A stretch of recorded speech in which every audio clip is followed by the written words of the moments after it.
बड़ा मजे का वाकया सुनाने लगा और उस वाकये में से एक कमाल का सबक निकलता है। अगेन मैं कहूंगा, आप में से जिसकी भी जिंदगी के 40 साल गुजर गए हैं और उसका लाइफ का किसी ना किसी तरह का एक्सपोजर है, मेहनत का, तरक्की का, कामयाबी का, वो मेरी बात को सेकंड जरूर करेगा। कहानी यह है कि एक दफा एक फ्रॉडिया बैठा हुआ था और वो फ्रॉडिया जो था, मैं समझाने के लिए सिर्फ कह रहा हूं कि उसके यहां पर खून लगा हुआ था, यानी क्योंकि लोगों का नुकसान किया होता है तो सिंबॉलिक मैं कह रहा हूं कि जैसे किसी ने वैम्पायर ने किसी को खाया होता है तो उसके यहां पर ब्लड लगा होता है, तो वो फ्रॉडिया जो था उसके यहां खून लगा हुआ था, यानी उसने कईयों का खून किया हुआ था, यानी खून एतमाद का खून किया हुआ था। और किसी ने आके उससे कहा कि तुम वही फेमस फ्रॉडियो जिसने कईयों का नुकसान किया और धोखा किया कईयों के साथ, तो मेरा तुमसे एक सवाल है। फ्रॉडियो ने बड़े ही एहतराम के साथ ऐसे करके कहा, हुक्म कीजिए, क्या सवाल। तो सवाल करने वाले ने सवाल किया गुस्से से, तकलीफ से, उसके चेहरे की मकारी को देखते हुए और उसके लगे हुए चेहरे पे खून को देखते हुए, उसके अंदर के एक सफाक इंसान को देखते हुए जो कि आंखों के अंदर से नजर आ रहा था। याद रखिए, कभी भी आप किसी इंसान की आंखों में गौर से देखते हैं तो आपको पता लग जाता है कि असल में वो क्या है। मैं तो यहां तक यकीन करता हूं, हमारी जो आंखें हैं ये खिड़कियां हैं और इन खिड़कियों के अंदर से आप अंदर की दुनिया को, यानी दिल और रूह तक भी देख लेते हैं। जो देखने वाले वो देख लेते हैं। तो उसने आंखों में भी देखा एक पथरीलापन था, सख्ती थी, जाबिर इंसान था, सफाक इंसान था। उसने सवाल किया और सवाल बड़ा ही तल्ख था, तकलीफ से भरा हुआ सवाल था। मेरा ख्याल है एक ऐसे शख्स का सवाल था जिसके साथ यकीनन को फ्रॉड हुआ होगा, लेकिन फ्रॉडिया उसके हत्थे ये चढ़ गया होगा। उसने सवाल किया, तुम मरते क्यों नहीं हो?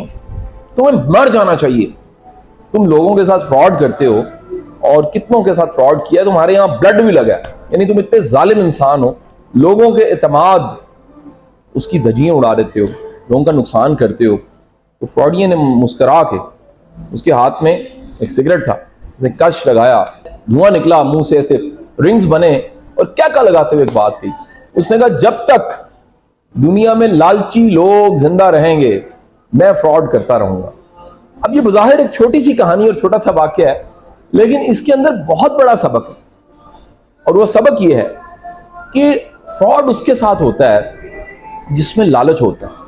अब ये मैं इसको कुलिया नहीं बना रहा, यानी वो तमाम दोस्त जिनके साथ कभी फ्रॉड हुआ और वो लालची नहीं है वो माइंड ना करें, मैं जर्नली बता रहा हूं, यानी मैं जिस चीज को क्रिटिसाइज करना चाह रहा हूं और थोड़ा सा बुरा भला कहना चाह रहा हूं वो लालच है। यानी जब आप लालच करते हैं, आप ऑब्सेस्ड होते हैं और इस ऑब्सेशन की वजह से क्या होता है कि आप अंधे हो जाते हैं। और लालची इंसान को फ्रॉडिया, फ्रॉड करने वाला, वो ख्वाब दिखाता है और वो ख्वाब बेच देता है और वो ख्वाब खरीद लेता है। हकीकत में कुछ भी नहीं होता, वो नतीजा नहीं मिलता। मैंने ये तारीफ कि फ्रॉड की तारीफ किया है, फ्रॉड क्या होता है, वासिफ अली वासिफ साहब के मलफूजात में से कहीं मैंने ये सुनी। जुमले की 19-20 की गलती हो सकती है, लेकिन जो मैंने मफहूम अखज़ किया वो मैं आपको बताना चाह रहा हूं। वो मफहूम ये था, फ्रॉड का मतलब है कि आपने किसी शख्स को एक ऐसे सफर के लिए मोटिवेट किया, उसे रवाना कर दिया जिसका अंजाम आपको पता है उसको नहीं पता। यह है फ्रॉड। ये इतनी जर्नलाइज्ड डेफिनेशन है कि किसी को आपने कहा जबरदस्ती करो, कमाल हो जाएगा, और इब्तिदा कर दो, टेक इनिशिएटिव। उसने इब्तिदा कर दी, अपनी जरूरत से भी कर सकता है, और अगर अपने लालच से कर रहा है तो लालची शख्स आइडियल होता है फ्रॉडिया के लिए। फ्रॉडिया जो है फौरन ढूंढता है लालची कौन है। और मैं इस पे वैसे बड़ा तफसीली कह लीजिए एक लेक्चर या बातचीत भी कर सकता हूं कि फ्रॉडिये और जितने दुनिया के फ्रॉडिये हैं उनको कैसे पहचाना जा सकता है। ये किताबों से नॉलेज नहीं मिलता, ये तब तक आपके पास विजडम नहीं आता जब तक वो फ्रॉडिया टक्कर ना जाए।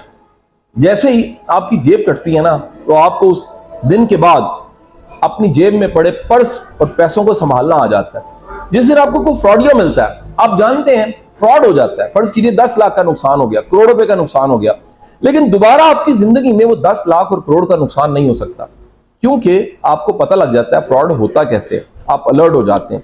मेरी दुआ है अल्लाह ताला आपको फ्रॉडियों से बचाए और अल्लाह ताला आपको वो विजडम दे जिससे कोई आपका बुरा ना कर सके। अल्लाह हमेशा आपको अपनी रहमत के हसार में रखे। बहुत बहुत शुक्रिया।